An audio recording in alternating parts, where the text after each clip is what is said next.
ముఖ్యమంత్రి వైఎస్ జగన్మోహన్ రెడ్డి ప్రభుత్వం మాటల ప్రభుత్వం కాదని చేతల ప్రభుత్వమని వైఎస్ఆర్ కాంగ్రెస్ పార్టీ మహిళా విభాగ రాష్ట్ర ప్రధాన కార్యదర్శి కోలగట్ట శ్రావణి అన్నారు.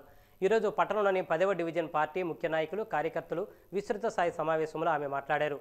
తండ్రికి తగ్గ తనయుడిగా మాట తప్పని మడమ తెప్పని నేతగా ప్రజలకు అండగా ఉంటూ ముఖ్యమంత్రి వైఎస్ జగన్మోహన్ రెడ్డి ప్రజారంజక పాలన చేస్తున్నారన్నారు. సంక్షేమ పథకాలను క్యాలెండర్ రూపంలో చేపడుతున్న ఏకైక ముఖ్యమంత్రి వైఎస్ జగన్మోహన్ రెడ్డి అన్నారు. ప్రజల కష్టాలను తీర్చేందుకు నవరత్నాల పథకాలను రూపొందించి అమలు చేస్తున్న ముఖ్యమంత్రి వైఎస్ జగన్మోహన్ రెడ్డి అందరూ ఆశీస్సులు అందించాలన్నారు. ముఖ్యమంత్రి వైఎస్ జగన్మోహన్ రెడ్డి మహిళా పక్షపాతి అని కొనియాడారు.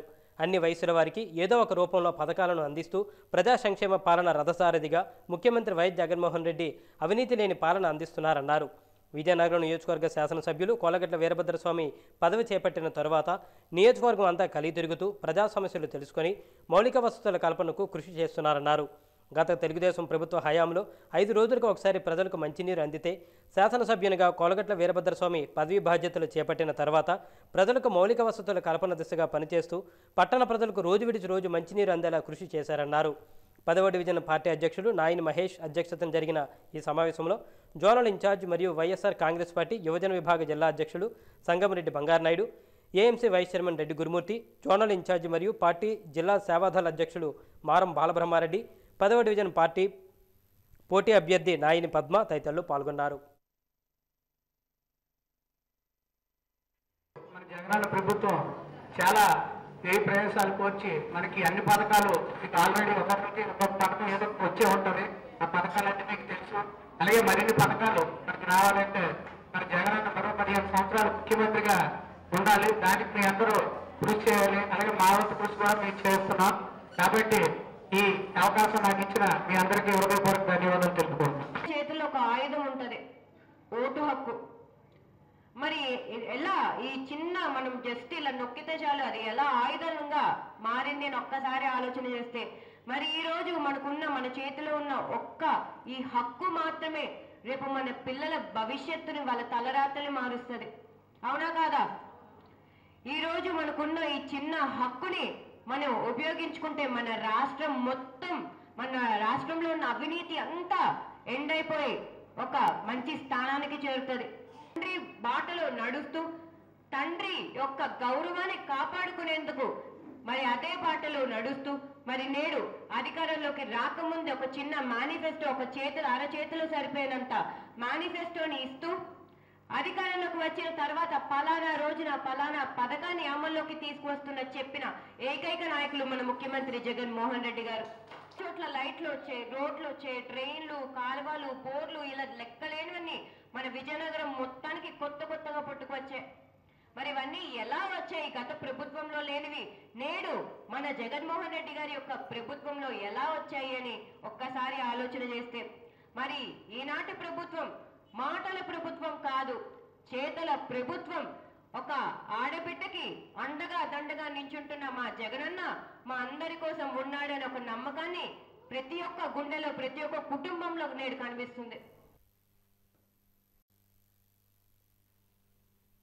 జనసేన పార్టీని జిల్లాలో బలోపేతం చేయడానికి కృషి చేస్తున్నామని ఆ పార్టీ ప్రతినిధి ఆదాడ మోహన్ రావు పేర్కొన్నారు.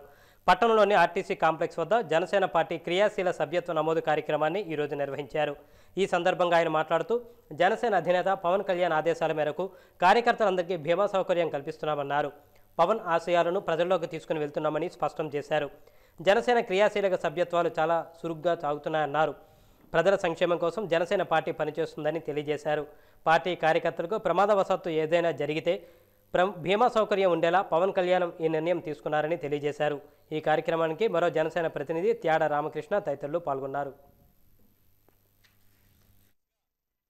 ఆచరణలు అయితేనేమి ప్రజల్లోకి మరింత బలంగా తీసుకెళ్లే దిశగా వెళ్ళే అవకాశం కలిగి ఉంటుందని చెప్పేసి తెలియజేసుకుంటూ, ఈ ఇన్సూరెన్స్ వల్ల ఒక యాక్సిడెంట్ అయితే 5,000 నుంచి ఒక 50,000 రూపాయల వరకు మెడిక్లెయిమ్ పెట్టుకోవచ్చు. అదే జరిగిన ఒక కార్యకర్తకి ఏదైనా రిస్క్ జరిగితే ఆ కుటుంబానికి 5 లక్షల ఇన్సూరెన్స్ కూడా కవరేజ్ నిమిత్తం పార్టీ ఇస్తుంది. ఈ అవకాశాన్ని ప్రజలందరూ పవన్ కళ్యాణ్ అభిమానులు అయితేనేమి, జనసేన కార్యకర్తలు అయితేనేమి అందరూ వినియోగించుకొని పార్టీని బలోపేతంకి కృషి చేస్తారని చెప్పి కోరుకుంటున్నాం. ఒక కార్యకర్త తాలూకా రక్షణ ముఖ్యమని చెప్పి ఈరోజు క్రియాశీలక సభ్యత్వానికి మరి ఇన్సూరెన్స్ సంస్థలతో కూడా మాట్లాడి ఆ కార్యకర్తకు ఎటువంటి ప్రమాదం జరిగినా సరే మరి ఆయనకు సహకరించే విధంగా మరి క్రియాశీలక సభ్యత్వాన్ని రూపొందించిన పవన్ కళ్యాణ్ గారికి ధన్యవాదాలు తెలియజేసుకుంటున్నాం. కాబట్టి ఈ నియోజకవర్గంలో ఉన్నటువంటి ప్రతి ఒక్క జనసేన కార్యకర్త ఈ సభ్యత్వాన్ని స్వీకరించి పార్టీకి, దేశానికి, రాష్ట్రానికి రక్షకుడిగా, సైనికుడిగా నిలబడతాడని ఆశిస్తూ అధికార పార్టీ అండదండలతో ఇసుక అక్రమ రవాణాకు అడ్డాగా మారిన నెల్లిమర్లలో ఇప్పుడు మరొకసారి మహిమగల పురాతన వస్తువులు ఉన్నాయని, మరోసారి మోసాలకు పాల్పడేందుకు నెల్లిమర్ల కేంద్ర బిందువుగా మారింది. వివరాల్లోకి వెళ్తే ఇటీవల కాలంలో నెల్లిమర్ల సమీప ప్రాంతంలో మహిమగల చెంబు అని చెప్పి నకిలీ వాటిని చూపించి మాయ మాటలతో నమ్మించి మోసం చేయాలనే ఉద్దేశంతో 25 లక్షల రూపాయలు కాజేసిన 5 సభ్యులతో కూడిన ముఠా తిరుగుతుందని జిల్లా ఎస్పీకి ఫిర్యాదు రావడంతో జిల్లా ఎస్పీ రాజకుమారి ప్రత్యేకమైన నిఘా పెట్టడంతో ప్రత్యేక నిఘా బృందం నెల్లిమర్ల ప్రాంతంలో మాటు వేసి ఉండడంతో పోలీసులు 4 వ్యక్తులను అదుపులోకి తీసుకున్నారు. వారిని తక్షణమే విచారణ చేయగా 5 ముఠా గుట్టు రట్టయింది. అయితే ముఠాలో A2గా ఉన్న వ్యక్తి పరారీలో ఉండడంతో పోలీసులు గాలింపు చర్యలు చేపట్టారు. అదుపులోకి తీసుకున్న వారి నుంచి 3 లక్షల రూపాయల నగదు, 3 ద్విచక్ర వాహనాలు, 4 సెల్ ఫోన్లు, మహిమగల వస్తువుగా భావించిన నకిలీ రాగి చెంబును పోలీసులు స్వాధీనం చేసుకున్నారు. ఆర్థికంగా ఇబ్బందులు పడేవాళ్ళు, వ్యాపారాలలో నష్టం వచ్చిన వారు ఎక్కువగా ఇటువంటి వాటికి ఆకర్షితులు అవుతారని, అలా ఆశతో నమ్మి మోసం పోవద్దని డీఎస్పీ అనిల్ కుమార్ కోరారు.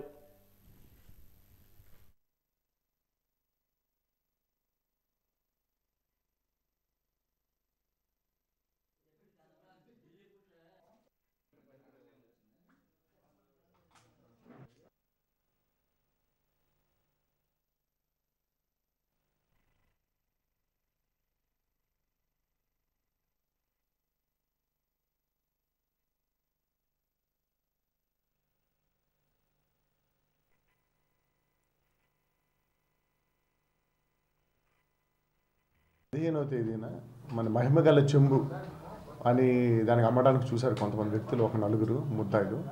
సో వాళ్ళని పట్టుకోవడం జరిగింది. దాని వివరాల్లోకి వెళ్తే మనకి ఈ మధ్యకాలంలో మనం చూస్తున్నాం, మనకి అంటే అత్యాశగా చాలామందికి అత్యాశకు పోయి లేదా వెంటనే ఏదో మనకి డబ్బులు ఒకేసారి సడన్గా రావాలని, లేకపోతే నష్టాల్లో ఉన్న వాళ్ళు లాభాల్లో రావాలని, సో కొన్ని మూఢనమ్మకాలతోని ఇందులో కూడా ముఖ్యంగా మాకు బాధ ఏంటంటే సామాన్యులు కాదు, ఇదంతా సామాన్యులు కాదు, ఎవరు బిజినెస్లు చేస్తున్నారో, బిజినెస్లో ఎవరైతే నష్టపోతున్నారో అలాంటి వాళ్ళంతా నష్టాల నుంచి పైకి రావాలని ఒక నమ్మకంతో కానీ, లేకపోతే వాళ్ళ వ్యాపారం సడన్గా అభివృద్ధి చెందాలని ఒక కోరికతోని వీటితోని ఇలాంటి వాటిని మోసపోవడం జరుగుతుంది. సో ఆ మోసాన్ని ఆసరాగా తీసుకొని దీన్ని ఆశని, ఆ కోరికల్ని ఆసరాగా తీసుకొని కొంతమంది వ్యక్తులు ఇలాగా మనకి ఒక చెంబుల్ని చూపించి ఇవి మహిమగల చెంబులు, అంటే రైస్ పుల్లింగ్ మాట, ఆ చెంబు పెడితే దానికి రైస్ అట్రాక్ట్ చేస్తుందని చెప్పి, దాని తర్వాత రైస్ అట్రాక్ట్ చేస్తుంది, దానికి చాలా మహిమలు ఉంటాయని చెప్పి, అలాంటి చెంబు మన దగ్గర ఉంటే వ్యాపారంలో వృద్ధి చెందుతామని, లేకపోతే నష్టాలు ఉంటే మన నష్టాల నుంచి మనం గట్టెక్కుతామని, ఇలాంటి వాటి నుంచి వీళ్ళకి మభ్య పెట్టడం, ఎవరైతే వాళ్ళని వెళ్ళి కలవడం, మాట్లాడడం, చేయడం, వాళ్ళు కూడా ఒక ఆశ కలగడం. బిజినెస్ అంటేనే జనరల్గా ఆశ, మా బిజినెస్ అంటే రూపాయి పడితే మనం 10 రూపాయలు రావాలని చూసుకుంటాం. ఆ కొడుకుతో ఏం చేస్తున్నారు, ఇలాంటి మోసాలకి ఇప్పుడు చెంబు, ఇక్కడ మీరు చూస్తే ఇక్కడ చెంబు ఉంది, సో అలాంటి మన దగ్గర ఉంటే సో మనం బాగా తొందరగా అభివృద్ధి చెందొచ్చు, తొందరగా కష్టానికి గట్టెక్కచ్చు అనే కోరికతో ఇదవుతాయి. వాటిని ఆశగా తీసుకొని కొన్ని ఒక గ్యాంగ్ లాగా ఉంది. మూఢనమ్మకాలకు పోయి ఏదో ఒక చెంబు మా దగ్గర ఉంటే మా బిజినెస్ అభివృద్ధి చెందుతుందనో, లేకపోతే మేము కష్టాల నుంచి గట్టెక్కుతామనో, మా పోయిన డబ్బు తిరిగి వస్తుందనో. సో దయచేసి మేము ప్రజలందరికీ, ముఖ్యంగా ఎవరైతే వ్యాపారాలు చేస్తారో వాళ్ళకి మేము అభ్యర్థిస్తున్నాం. సో కష్టానికి మించిన శ్రమ ఏమి లేదు. అదృష్టం అనేది ప్రతిసారి ఇది అవ్వదు. మనకి అదృష్టం కోసం మీరు వెతుక్కొని వెళ్ళారనుకో తప్పకుండా మీరు కష్టాల్లో చిక్కుకుంటారు. మీరు కష్టే ఫలే సుఖి అని పెద్దవాళ్ళు ఊరికినా లేదు. సో కష్టపడితే, శ్రమ పడితే తప్పకుండా మంచి మీరు మీ కష్టం నుంచి బయటపడతారు, మీ వ్యాపారాలు అభివృద్ధి చెందుతాయి. ఇలాంటి వాటికి మీరు ఆకర్షితులై మీ లక్షలు కోట్లు మీరు వేస్ట్ చేసుకొని మూర్ఖంగా వాళ్ళ యొక్క బుట్టలో పడిపోయి మీరు మోసపోవద్దని మేము మరొకసారి విన్నవించుకుంటున్నాను. ఇదిలా ఉంటే పురాతన వస్తువులుగా నకిలీ వస్తువులను చూపించి లక్షలాది రూపాయలు కాజేసిన ముఠాను పట్టుకున్నందుకు పోలీసు యంత్రాంగాన్ని అభినందిస్తున్నప్పటికీ నిందితుల్లో A2 పరారీలో ఉండడం, పోలీసులు అదుపులో ఉన్న 4 నిందితులను మీడియా ముందు పెట్టకపోవడంతో పలు సందేహాలు వ్యక్తమవుతున్నాయి. సుప్రీంకోర్టు ఉత్తర్వుల మేరకు నిందితులను బహిరంగంగా చూపించకూడదు. ఆ నిబంధనల మేరకు పోలీస్ శాఖ ఈ మధ్య నేరగాళ్లను ముఖాలకు నల్లక్లాత్ కట్టి చూపిస్తున్నారు. అలాంటిది రైస్ పుల్లింగ్ ముఠాను మీడియా ముందుకు ప్రవేశపెట్టకపోవడంతో రాజకీయ నాయకుల ఒత్తిడుల మేరకు పోలీసులు నిందితులను మీడియా ముందుకు ప్రవేశపెట్టలేదనే విమర్శలు కూడా వినిపిస్తున్నాయి.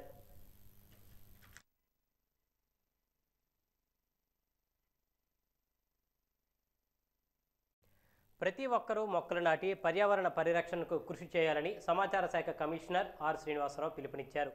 జిల్లా పర్యటనకు వచ్చిన సందర్భంగా రాష్ట్ర సమాచార హక్కు కమిషనర్ శ్రీనివాసరావు జిల్లా కలెక్టర్ డాక్టర్ ఎం హరిజవహర్లాల్తో కలిసి స్థానిక జిల్లా పరిషత్ అతిథి గృహం వద్ద ఈరోజు మొక్కలు నాటారు. హరిత విజయనగరం స్థాపన కోసం జిల్లాలో జరుగుతున్న కృషిని కమిషనర్ అభినందించారు. ఈ కార్యక్రమంలో DRO M Ganapathirao, municipal commissioner SS Varma, RDO BH Bhavani Shankar, DFS Janakirao, housing PD SV Ramanamurthy, collectorate AO Devaprasad, municipal plantation Avanapu Ravi తదితరులు పాల్గొన్నారు.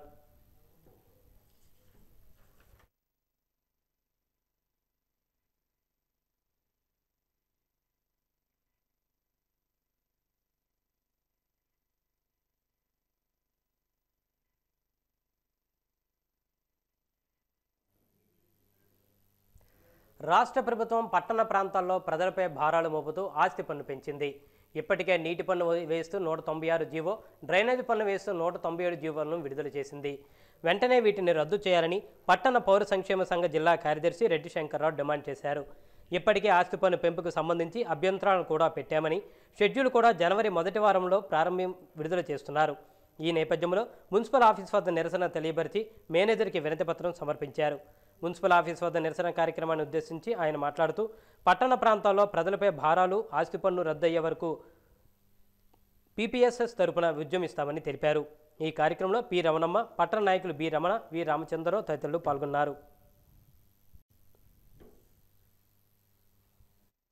పన్ను వేస్తే వేలాది రూపాయలు కట్టాల్సిన పరిస్థితి పట్టణ ప్రజల మీద భారం పడుతుంది. అంతేకాదు ఈరోజు రాష్ట్రంలో ఉన్నటువంటి మొత్తం మున్సిపాలిటీల్లో చెత్త పన్ను, డ్రైనేజ్ పన్ను, నీటి పన్ను వేస్తూ కొత్తగా జీవో నెంబర్ 196, 197, 198 3 జీవోలు ఈ రాష్ట్ర ప్రభుత్వం తీసుకొచ్చింది. మొన్న ఆర్డినెన్స్ 6ని కన్వర్ట్ చేస్తూ ఇంటి పన్నుని ఆస్తి పన్నుగా మారుస్తూ పార్లమెంట్లో, అసెంబ్లీలో దీని మీద చర్చ చేయకుండానే చట్టం చేశారు. ఆర్డినెన్స్ 6ని కేంద్ర ప్రభుత్వం మార్చకుండా వెనక్కి తీసుకోవాలని, జీవో నెంబర్ 196, 97, 98ని ఈ రాష్ట్ర ప్రభుత్వం వెనక్కి తీసుకోవాలని కోరుతూ వినతిపత్రాలు ఇవ్వడం జరిగింది. ఈ కోరికల పత్రాన్ని, వినతిపత్రాన్ని తీసుకున్నటువంటి కమిషనర్ల అధికారులు వెంటనే ప్రభుత్వం దృష్టికి తీసుకెళ్లి ఈ నెల 20వ తేదీన సుబ్రహ్మణ్య స్వామి జన్మదినాన్ని పురస్కరించుకొని సుబ్రహ్మణ్య షష్ఠి పూజా మహోత్సవాలు నిర్వహించనున్నట్లు వల్లి దేవసేన సుబ్రహ్మణ్య స్వామి ఆలయ వ్యవస్థాపక ధర్మకర్త కర్రి వెంకటరమణ సిద్ధాంతి తెలిపారు. ఈరోజు స్థానిక పూల్బాగ్ జంక్షన్ లక్ష్మీ గణపతి కాలనీలో వెలిసిన శ్రీ వల్లి దేవసేన సమితి శ్రీ సుబ్రహ్మణ్యేశ్వర స్వామి ఆలయంలో ఏర్పాటు చేసిన విలేకరుల సమావేశంలో సుబ్రహ్మణ్య షష్ఠి పూజా మహోత్సవాల కరపత్రాలను విడుదల చేశారు. ఈ కార్యక్రమంలో ఆలయ కమిటీ అధ్యక్షుడు బేతా కృష్ణారావు, ఉపాధ్యక్షుడు దన్నా రామమూర్తి, చిలకలపూడి పైడరాజు, కోశాధికారి వారణాసి సతీష్ కుమార్, రాంబాబు, అర్చకులు శ్రీనివాస్ శర్మ, ఆర్వి పంతులు పాల్గొన్నారు.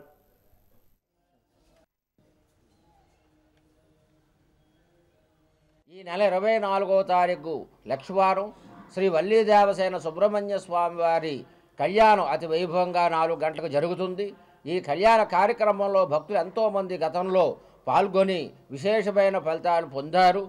ఇక ముందు కూడా స్వామివారి కళ్యాణంలో పాల్గొనదలిచే భక్తులు ఎవరైనా ముందుగుండా వచ్చి వారి గోత్రనామాలు నమోదు చేయిస్తే కళ్యాణ పూజా సామాగ్రి అంతా కూడా ఆలయ కమిటీ వారు ఏర్పాటు చేస్తారు. సర్వులకు కూడా అందరికీ కూడా ప్రత్యేక ఆహ్వానం. ఈ స్వామి అనుగ్రహం పొందాలని అందరం కూడా స్వామిని ప్రార్థిస్తున్నాం. అందరూ అన్ని విధాల శుభాలు వారి కలగాలని అందరూ కోరుకుంటున్నాం. జై శరవణ భవ. విజయనగరం నియోజకవర్గంలో మాజీ ఎమ్మెల్యే మీసాల గీత, తెలుగుదేశం పార్టీ పోలిట్ బ్యూరో సభ్యులు, మాజీ కేంద్ర మంత్రి అశోక్ గజపతిరాజుల మధ్య వివాదానికి తెరదించేందుకు టీడీపీ అధిష్టానం రంగంలోకి దిగింది. మాజీ ఎమ్మెల్యే మీసాల గీత విజయనగరంలో పార్టీ కార్యాలయం ఏర్పాటు చేయడంతో ఇరు వర్గాల మధ్య విభేదాలు తారాస్థాయికి చేరడంతో నియోజకవర్గ పరిధిలోని ఉన్న నాయకులు అమరావతి వెళ్లి రాష్ట్ర పార్టీ అధ్యక్షుడు అచ్చెన్నాయుడికి, పార్టీ అధినేత చంద్రబాబుని కలిశారు. నాయకులు, కార్యకర్తలతో మాట్లాడి సమస్య పరిష్కారం అవుతుందని హామీ ఇచ్చారు చంద్రబాబు. చంద్రబాబు ఇచ్చిన హామీ ప్రకారం ఈరోజు ఉదయం మాజీ ఎమ్మెల్యే మీసాల గీతకు రాష్ట్ర అధ్యక్షుడు అచ్చెన్నాయుడు ఫోన్ చేసి నియోజకవర్గంలో రెండో పార్టీ కార్యాలయం ఉండకూడదని, కావున పార్టీ కార్యాలయం బోర్డు తొలగించాలని ఆదేశాలు జారీ చేశారు. అందరి కోసం కొత్త టీడీపీ కార్యాలయం ఏర్పాటు చేస్తే తన కార్యాలయం బోర్డు తొలగిస్తారని మీసాల గీత అచ్చెన్నాయుడుకు చెప్పినట్లు ఆమె అనుచరులు చెబుతున్నారు. అశోక్ బంగ్లాకి బదులుగా జిల్లాలో టీడీపీ కొత్త కార్యాలయం ప్రారంభించేందుకు సర్క్యులర్ జారీ చేస్తారని అచ్చెన్నాయుడు హామీ ఇచ్చారని, అందుకే కార్యాలయం బోర్డును తొలగిస్తున్నామని మాజీ మార్కెట్ కమిటీ చైర్మన్ సైలాడి త్రినాథ్ మీడియాకు తెలిపారు. అచ్చెన్నాయుడు హామీ మేరకు జిల్లా టీడీపీ కార్యాలయం ఏర్పాటు చేయకపోతే మరలా కార్యాలయం ఏర్పాటుకు సిద్ధమేనని గీత వర్గీయులు చెబుతున్నారు. గీత వర్గీయులు చెబుతున్న సమాచారాన్ని పరిశీలిస్తే మరలా వివాదం మొదటికి వచ్చే పరిస్థితి నెలకొంటుందని చెప్పక తప్పదు.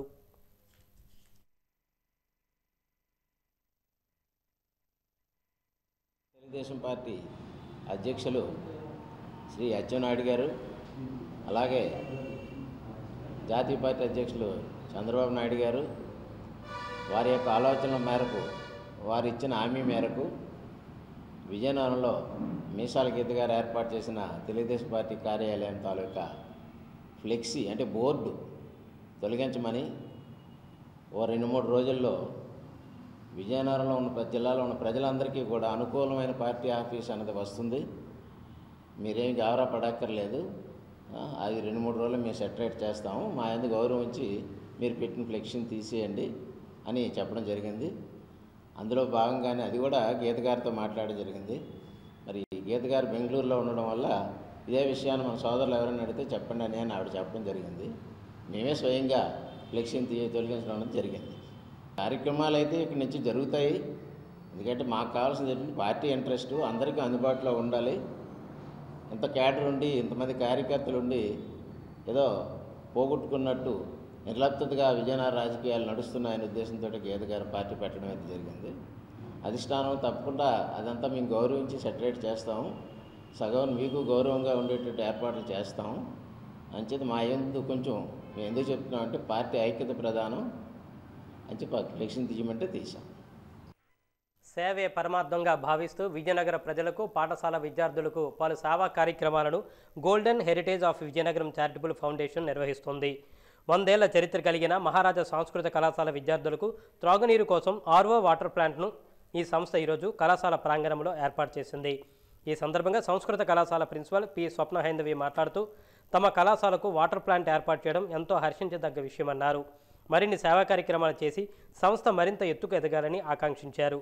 మంచినీటి సదుపాయం ఏర్పాటు చేసినందుకు సంస్థ సభ్యులకు కృతజ్ఞతలు తెలియజేశారు. ఈ కార్యక్రమంలో Vizianagaram golden heritage of Vizianagaram charitable foundation సభ్యులు తదితరులు పాల్గొన్నారు.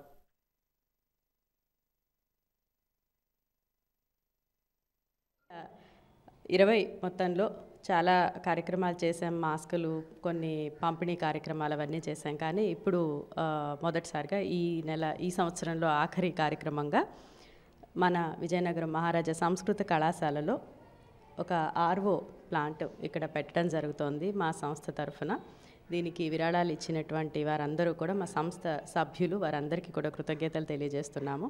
అలాగే ఈ చారిత్రాత్మక ప్రాధాన్యం ఉన్నటువంటి ఈ కళాశాలకి ఈ విధంగా మేము మా వంతుగా ఒక సహాయం అందించగలగడం మా అదృష్టంగా భావిస్తూ, బొబ్బిలి ఆర్టీసీ కాంప్లెక్స్లో భారీ చోరీ జరిగింది. ఒక ప్రయాణికుడు బ్యాగ్ నుంచి 5 లక్షల రూపాయలను చాకచక్యంగా దుండగులు కొట్టేశారు. తన భార్యతో కలిసి బొబ్బిలి నుంచి అమలాపురం వెళ్తున్న కొబ్బరికాయల వ్యాపారి బకాయి చెల్లించడానికి తీసుకుని వెళ్తున్న సొమ్మును దొంగలించారు. ఒక్కసారిగా అంత పెద్ద మొత్తంను కోల్పోవడంతో భార్యాభర్తలిద్దరూ లబోదిబోమంటున్నారు. బాధితులు బొబ్బిలి పోలీస్ స్టేషన్లో ఫిర్యాదు చేశారు. అక్కడ పోలీసులు కేసును నమోదు చేసి దర్యాప్తు చేస్తున్నారు. అక్కడ విజయనగరం బస్సు, బొబ్బిలి విజయనగరం ఎక్స్ప్రెస్ అనమాట, అది సెటిల్మెంట్. అది ఎక్కేసరికి వెనక కుర్రాడేమో జిప్పు ఊడిపోయింది, బస్సు అంటే టికెట్ తెద్దాం డబ్బులు తీసి జిప్పు ఊడిపోయింది, ఎందుకు జిప్పు ఊడిపోయిందని డబ్బులు తీసి చూసేసరికి అందులో 5 లక్షలు క్యాష్ లేదు. మొత్తం పూర్తిగా 5 లక్షలు 5 లక్షలు ఒకే బ్యాగ్, 3,50,000, 500 కాగితాలు, 1,50,000, 100 కాగితాలు. బస్సులో పోయిందా? బస్సులోనే పోయినట్లు. కారణం ఏంటంటే నేను ఇంకెక్కడ ఇంటి దగ్గర ఎక్కాను, బండి చెట్లో పెట్టాను, బస్సు ఎక్కేటప్పుడు మీద చూసి డబ్బులు జిప్ తీసుకోండి. అమలాపురం సాగుగారు పేమెంట్ ఇచ్చేది కార్తీక మాసం.